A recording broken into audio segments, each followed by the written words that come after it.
Mình sẽ ăn thử như lá này có hợp không? Có ngon không? Đấy. Mình sẽ làm như thế này. Không? Nếu mình chết là các bạn đừng ăn theo nha. Đấy. Nào, giờ ha cho vào mi nha.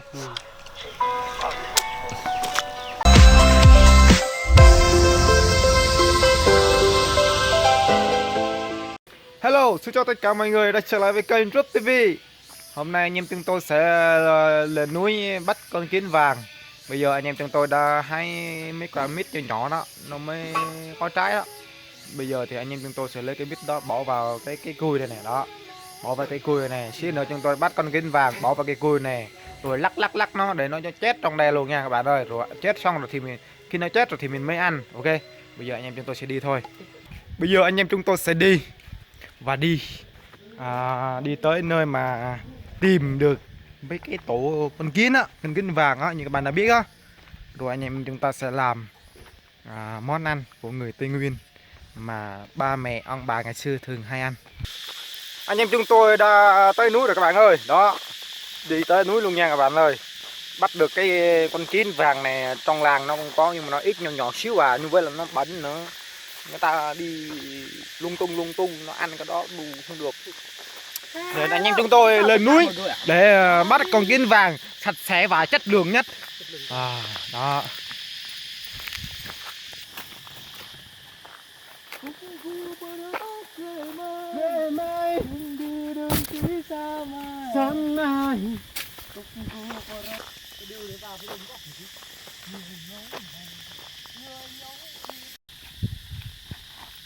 Tâm đi, anh em mình tâm thước đi, anh em mình tâm tim đi. Ê, coi mọi người, hôm nay là đường núi, rất nhiều kiến vàng.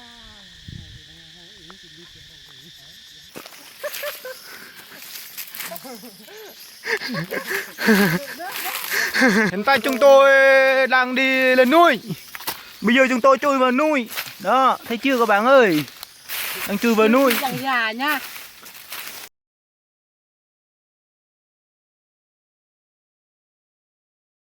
Rồi vô. Đó. Rồi. Anh em chúng tôi đang Mình hả? Mình là hốt mình từng khẩu. Vậy tại mà ra. Đó tao hù nữa. Mình giật. Wow. Wow.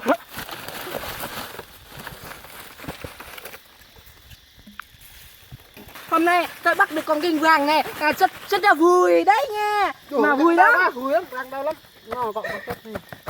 Căng hết cho quý luôn mà. Cho nên là căng hết á. Con này á, nó bề đề á. Vậy.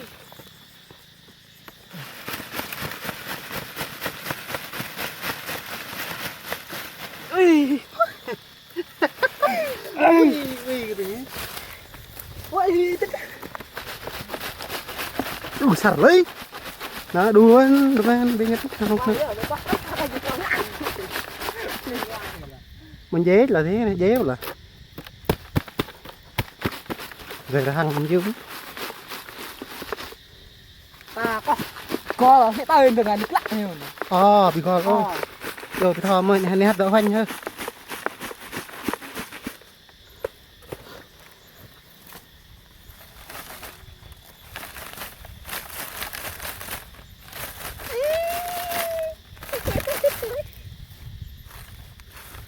nè đuôi nè hôm nay bên nè đây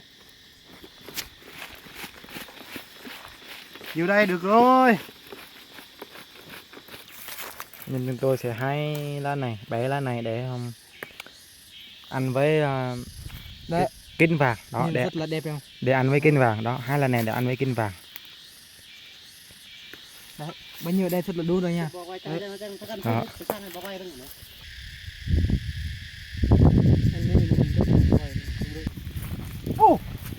Chim quay chim này Chim chim á quay thử không thăm thôi chắc nó chạy rồi á. đừng ạ Trừng ở đâu? qua thử đi chim gì đi coi đi tất cả màu á Hình như cái tôi này tao quen. Chắc là tôi chìm tao mà tivi rồi. Đi coi thử đi. Tao đi coi Đi thử. coi ăn. Mẹ quá hôm nay bắt con kiến vàng mà hai chim luôn. Nè, điện thoại quay luôn này. Điện thoại quay trứng nó luôn này. Đồ đúng rồi. Điện thoại này. Tôi chìm tao mà tivi rồi. Quay trứng nó luôn này.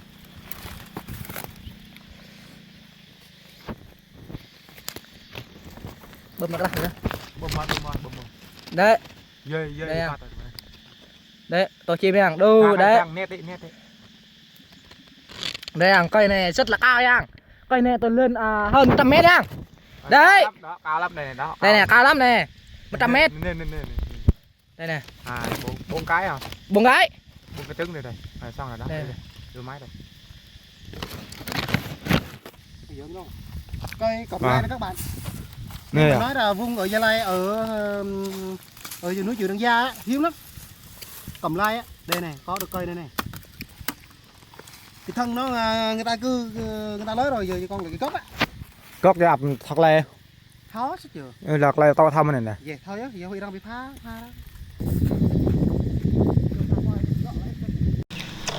Thì có bị đấy giờ mâm nhầm hay một hồi bẩn.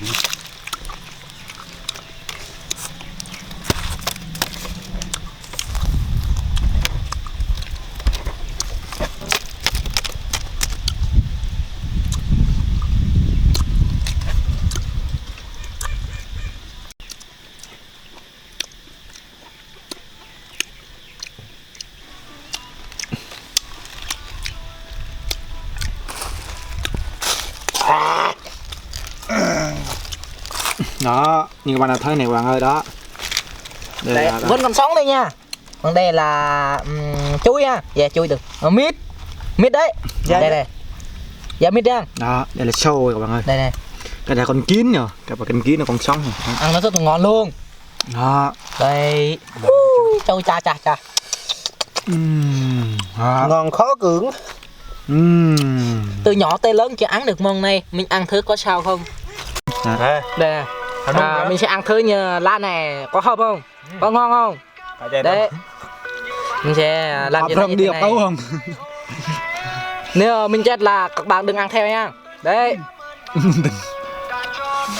Nè, giờ ha cho vào mình nha. Ngon. Ngon. Ngon. Cái gì xin mưa hòm. Ngon. Để tiếng nói tiếng Pháp rằng.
Bỏ tập phiền không tập phiền lão rồi thì khỏe hả?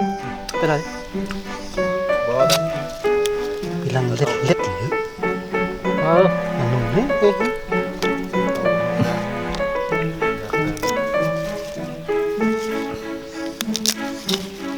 Ít. Sao lần bắn chứ? Chế biến thiên nhiên, đậm chất, ngon, không hại. Không hại cho sức khỏe, không hại cho anh em, không hại cho bà con. Đấy. Nói cho hại cái này. Đây là mình làm lẩu cho người ta mang thai, mang bầu đấy. Làm đâu phải. Nó dấp. Quên, người ta làm dăm này là dăm dân tộc, dăm này là người ta làm đám cưới. Một kia như thế này là 1,5 triệu đấy nha. Không dám đâu. Không dám đâu, em không phải học bài. đúng không? Đấy, giờ mình sẽ đổ nước mắm vô.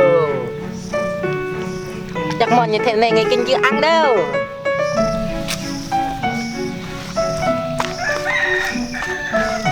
Nếu ai muốn đặt hàng, hàng này là 1 triệu rưỡi, còn hàng này là 1 triệu nha. Đây. Tên thôi.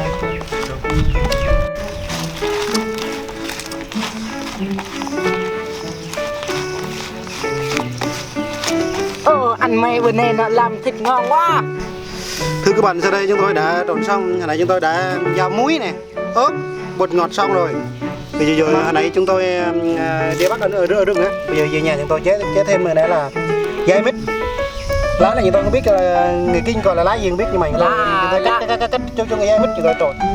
Rồi con lương á. thêm chút ớt nữa, là thêm nước mắm nữa rồi đó. Bây giờ chúng tôi ăn thôi. Đây thì đang ăn. Sang không? Ngon.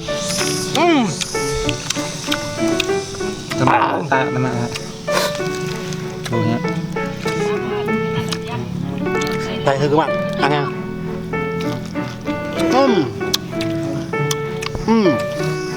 Các bạn có biết đó, cái dây mít đó nó chát.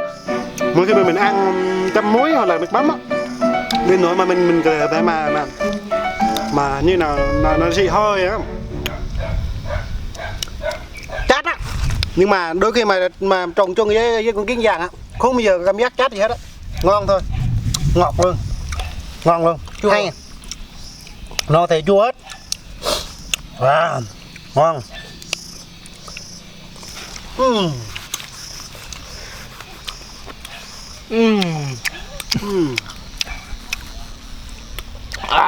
Ăn cái món này cảm giác của tôi rất là vui vẻ, rất là ngon lắm. Thất tình không thất tình. Không, hồi trước á tôi thất tình lắm, bữa nay tôi không thất tình nữa. Đâu phải do ăn cái món này á. Rồi anh em ăn anh em. Ăn ơi anh em.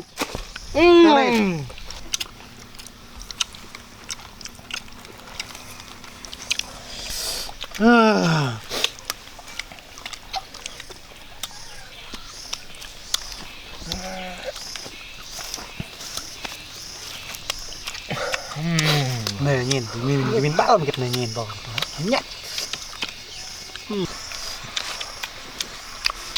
Đồng thêm 2 mình.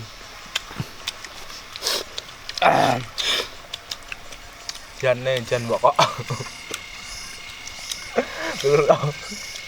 nó lại cùng lắm. Đây ăn chả. Tôi sợ đây là nhìn chim hơi cái gì giang bắp. Tôi sợ.